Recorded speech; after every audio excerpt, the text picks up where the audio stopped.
Hi.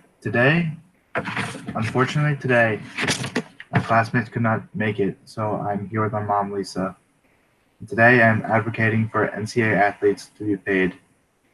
I believe that NCAA athletes should be paid for several reasons. They are risking their future success and money by playing for free with injury possibilities for the NCAA.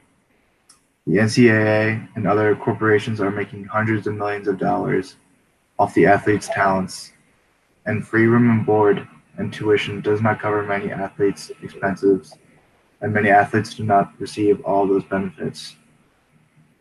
A prime example of student athletes risking their future to play in college is Zion Williamson. Zion Williamson was a basketball player for Duke. He first became famous when videos of him slamming dunks in high school went viral. After those videos, Zion rose to be a top recruit and gained prodigy status. Many people consider him to be the next LeBron James. With all that hype, Zion was slated to go professional and sign a contract worth millions of dollars, but first he needed to play in college. He was recruited to Duke, a top basketball school, and became a star. Unfortunately, all of his future fame and money was risked when in the game versus North Carolina, Zion tore through his shoe and suffered a knee injury. Luckily, this injury is not very serious, although if his injury was very serious, he would be losing all of the fame and all the money that he was primed to make in the NBA, all because he had to play 1 year in college before declaring for the NBA draft. Zion was lucky in this situation, but other players have not been so lucky, sustaining career-ending injuries while playing in college and losing the opportunity to use their skills to put food on the table for their family. In an article in the New York Times, Jeremy Engel talks about how star athletes risk their future when they play for colleges. There's also been a recent spike in athletes going to play for a European team after high school rather than going to college. These athletes live overseas for a couple of years and get paid by the team and are still allowed to enter the NBA draft after a couple of years while playing overseas. If the NCAA started paying their athletes, they can stop losing top talent to European teams. In an article in the Louisville Courier Journal, Tim Sullivan discusses the recent trend of top talent going overseas instead of staying in America and going to college here, and how it is affecting the NCAA. Another major reason why the NCAA should pay their student athletes is money. The NCAA is a multi billion-dollar industry that brings in a ridiculous amount of cash flow every year from ticket sales, sponsorships, merchandise, and more. In an article in Business Insider, Steve Cameron discusses the extent of the NCAA revenue and how much it brings in and how they do it. One of the NCAA's most famous events is March Madness. CBS signed Recently, CBS signed a $9 billion contract with NCAA for exclusive rights to broadcast March Madness. $9 billion just for 3 weekends a year of TV.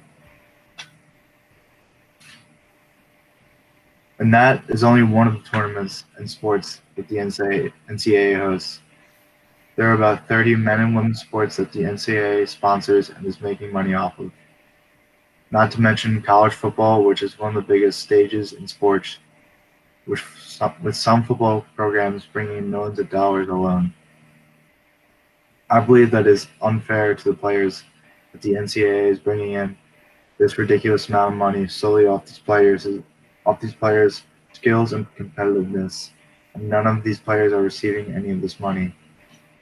These players are putting their blood, sweat, and tears into making this content for the NCAA, and they are not being repaid for their efforts.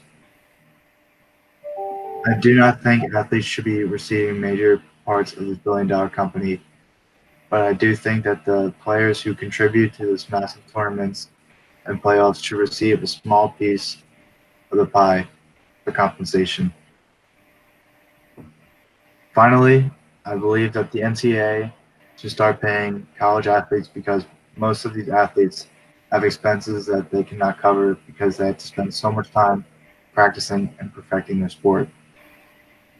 The main argument against paying these players in college is that the athletes receive free room and board and free tuition from their universities to go there for free. Although that is not the case, the sad truth of this is that only a small portion of athletes are granted the full ride, and many athletes are left with extra expenses to pay, which they cannot afford.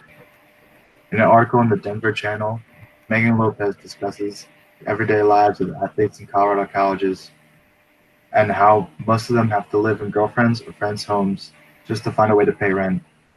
These athletes don't have time to get jobs either because they have to spend so much time in school and practicing.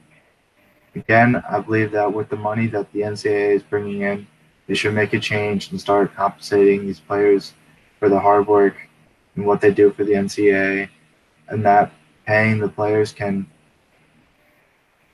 restore the greatness and minimize the controversy that the NCAA has to deal with over the past couple of years. Thank you for listening to my presentation, and do you have any questions? I do. I was just thinking when you were talking about the money that the schools are bringing in, I was wondering if you're suggesting that if the football team brings in loads of money, is that supposed to be spread around to all the athletes of all the sports? So, like, for instance, the football players don't just get paid, but say something like the swimmers or the badminton team or something, and then how will there be equality between them? Yes, I believe that each sport should be paid to what they're bringing in. So obviously, swimmers don't get as much money as football players will get, and basketball players get a lot of money too. Baseball players get some more money too because of the College World Series. And so some players will get nothing, basically, because there are sports that just don't. Yeah, well, the truth is that there's some sports that are making the millions and billions of dollars for the NCAA, some sports that do nothing. So I believe that the sports that do bring in the money should be the ones that get the money, and the sports that don't, they shouldn't get any money because they don't do anything for the NCAA. But they, according to what you're saying, they still do the same thing, these athletes. They spend hours and hours perfecting the sport, you know, and they have to, can't get side jobs and that sort of thing. So, but they also aren't playing on the level that these college football and these college basketball players play at.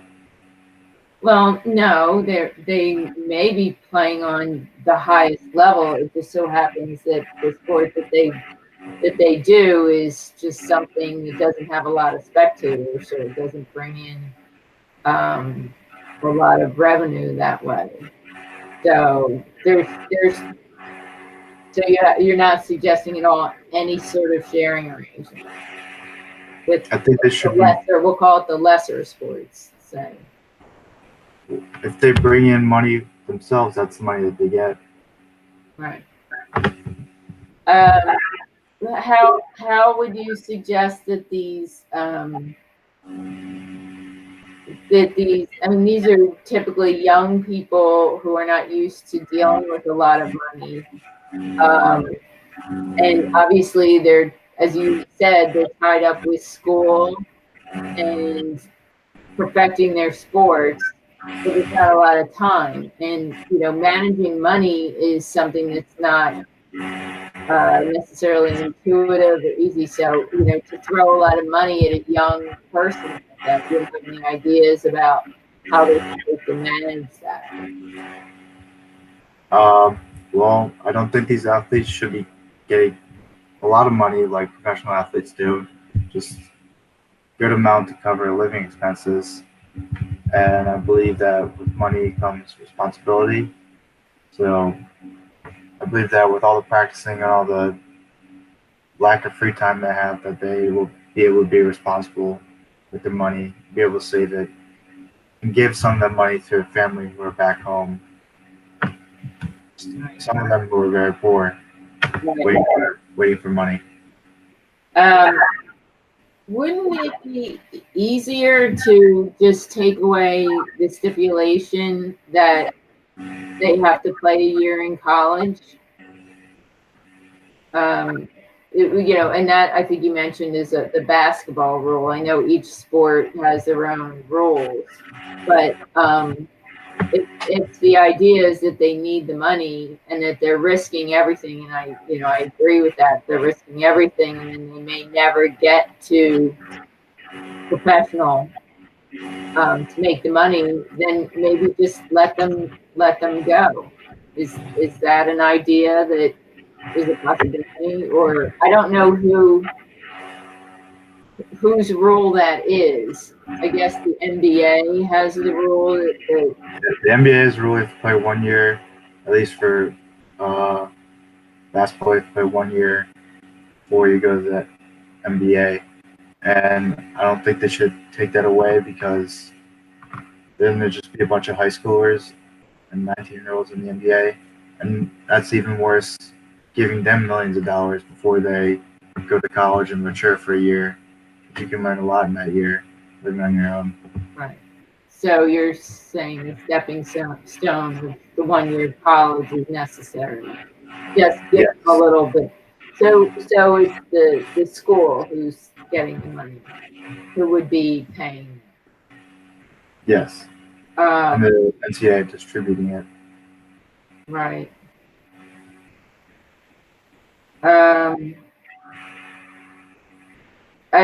I just, the only other question I have is, doesn't that seem like a little bit like it's taking away the focus of college as an academic experience, which is I think an important feature of college, is that the point of it is education.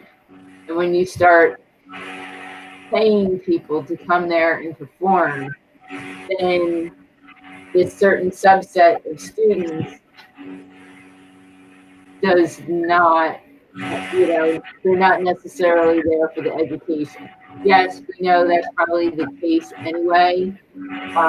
We look away from that. I know they take classes and they have to get certain GPAs, but I just think, is there a possibility that this makes that look even worse as far as just the academic purity of what college is? I believe that the top athletes are already not even participating in education that much, and that the payment of athletes will be better for middle tier athletes who actually have to go to school and who might not have a chance at professional sports. Right. And if they get injured during college, that this can help them, and that they have to go through college and actually take classes and actually get a major and actually spend money on things that the compensation will help them the most. That's what I'm hoping for, if they change it.